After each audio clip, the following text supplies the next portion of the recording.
Good afternoon, sir, and we are glad to have you back to us.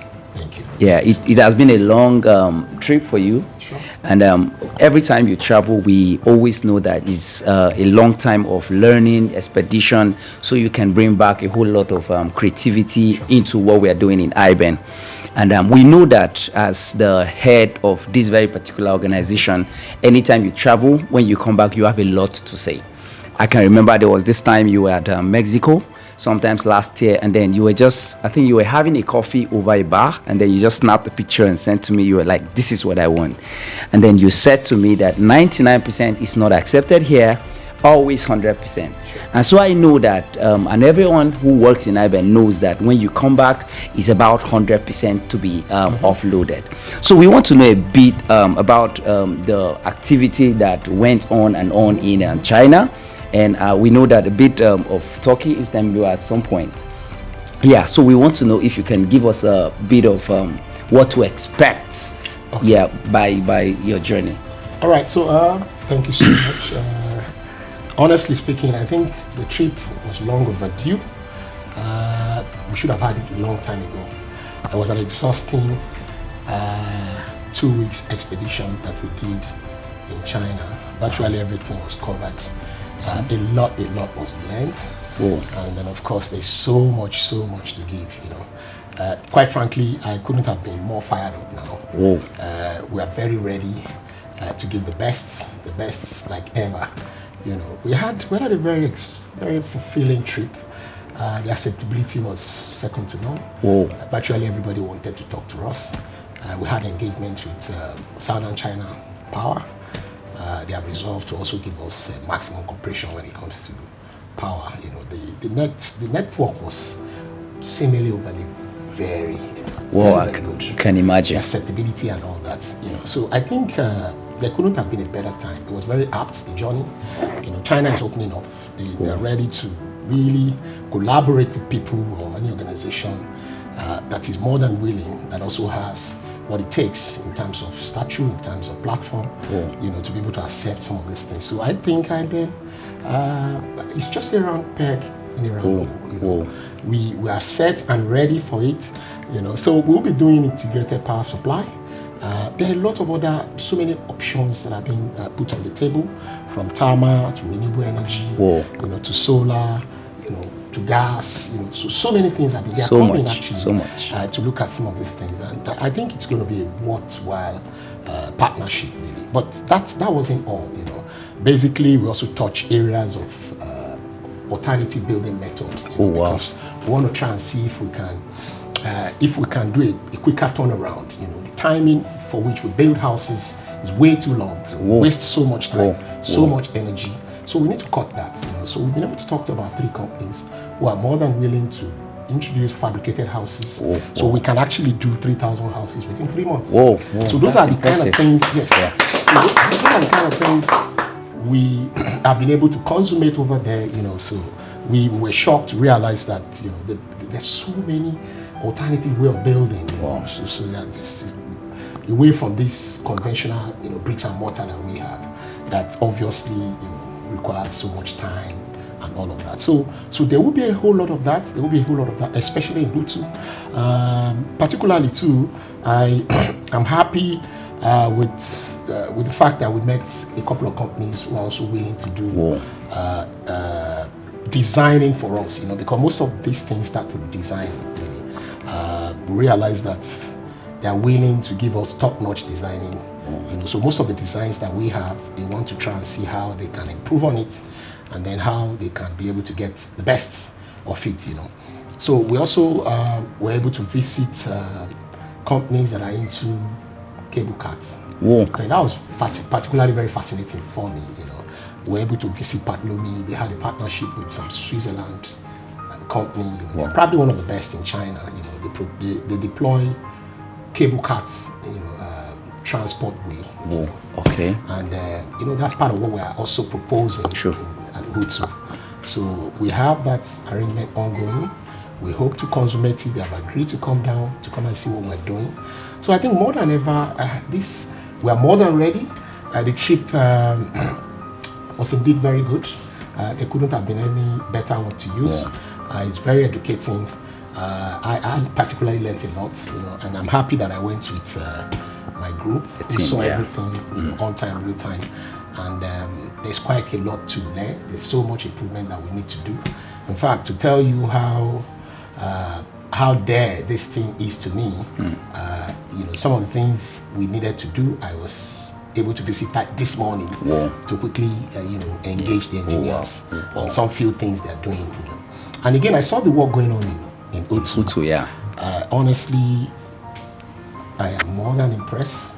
The pace of the work is exactly the way we plan it. The way it's evolving, Utu obviously is going to be the best, and nothing short of the best in the whole of Abuja. I saw what the engineers are doing. It's in conformity with the plan, the concept we have for Utu. We are proposing an ecosystem that will truly, really work for everyone, that people can be able to achieve their dream home in that place. Living in Utu will be living in your El Dorado. Majorly, really. So, and for us, it's beyond just an estate. That's why you see that we are more particular about the ecosystem. We want a station where people need to have varieties. If you come to Utu Prestige Mountain Resort, you will find a whole lot of things. We have artificial, beach that we're doing. That's very uncommon. You can't find it anywhere. And then we'll be able to deploy one of the best companies to handle that. And, of course, we have mountain resorts where people can now go for hiking. They go to the mountain. So it's all going to be. And the truth is that it's been done. I saw it's been done. So for me, it's very impressive, really.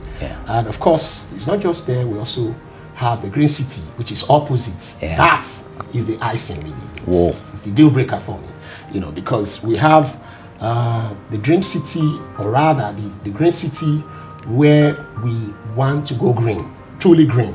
Virtually everything we're going to be doing there will be green. People can have their houses fully run on alternative energy and not the conventional power that we all know. So we're modeling it. It's going to have an industrial park. It will have a high-rise building. We'll place it everywhere. Of course, we also have, in fact, we've been able to talk to an EV company, that will be deploying some cars. So we really want to lead by example, work by example, show people that, look, we're ready. This is the time, Nigeria needs to step up. We need to raise the bar. We need to show people that, yes, indeed, we can do it. And then for us, we're taking the bull by its own. We're leading by example. Utu, obviously, making it's about 3 districts. And then it is a resort estate that will revolutionize everything in Nigeria. People will see it like never been done before, and we started. And the infrastructure is going on down there. Every day we deploy close to 40 earth-moving equipment. This is no joke. So, and then we're going to continue consistently for the next 4 years. So people will see things that they've never, ever been able to see before. For real. It's nice. Okay, so I've been able to discover that your passion for real estate is second to none. I think that was part of the reason why you could see that you touched down yesterday, and this early morning you were already up and doing, trying to see that, and a lot of things are put to place. And then my question is just simple. I discovered that the housing deficit in Nigeria is going crazy by day. And then Hutu, the project Hutu, is supposed to a bit close the gap in a way, because Hutu is about 1,003 hectares of land. That's so much. Now, to the general public, what really can you say that can help close this gap with this project you are doing in Hutu? All right, so basically, the story of Hutu can be told in one day. Okay. It's way beyond estate, So for me, it was more or less something that needed to be done, So, and then we are glad that we have partners who also have shown commitment and all that. You need to have enough capacity to do what we're doing. There's 30 million square meter. 100%. And quite frankly, all well planned, carefully and deliberately, intentionally, to ensure that we accommodate virtually all stratas of family, right from the lowest to the highest. So for us, there's no gainsaying that this project is meant to close the deficit in the housing sector. We're looking at we're talking about over 10,000 houses being deployed here. That's so much. And to tell you how committed we are, And that's why we went out of our way to look for alternative building methods that can really, really be able to bridge this gap. Whoa. And then, Whoa. you know, make the delivery time a lot easier for us.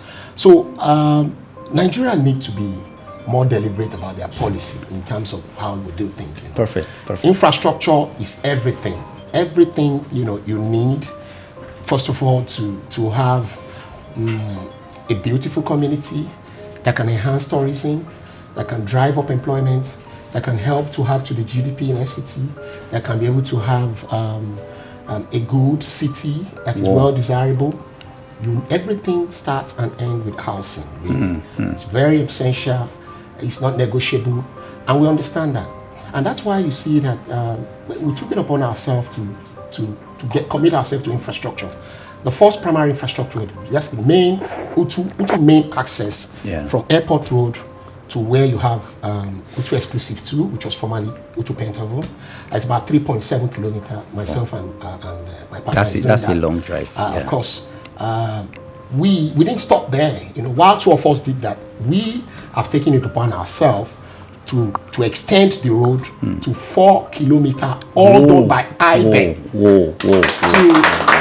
Yes, that's intentionality of the new 5-lane Kuje road that's already started.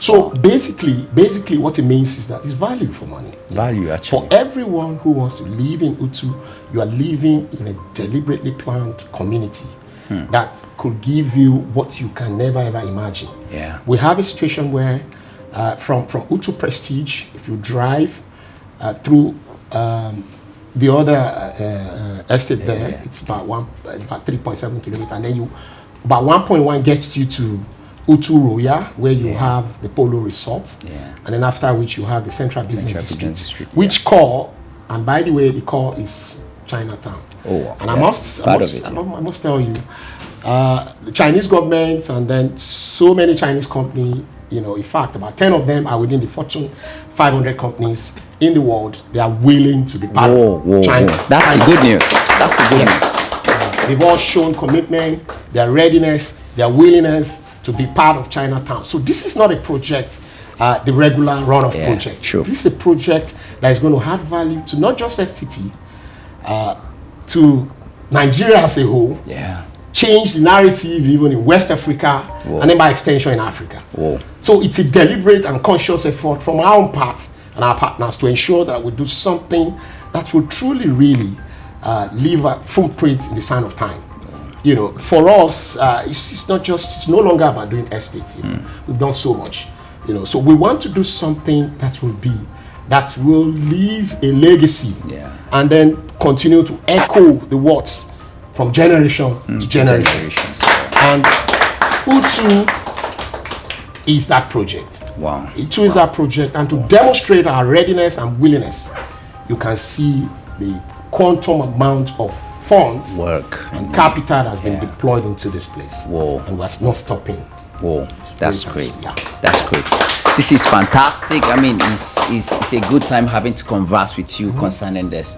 I think it's important to give shout out to people who have made it very possible, especially the Nigerian consulates in Shanghai. These guys are terrific. They've been wonderful. They made all the whole trip, you know, seamless.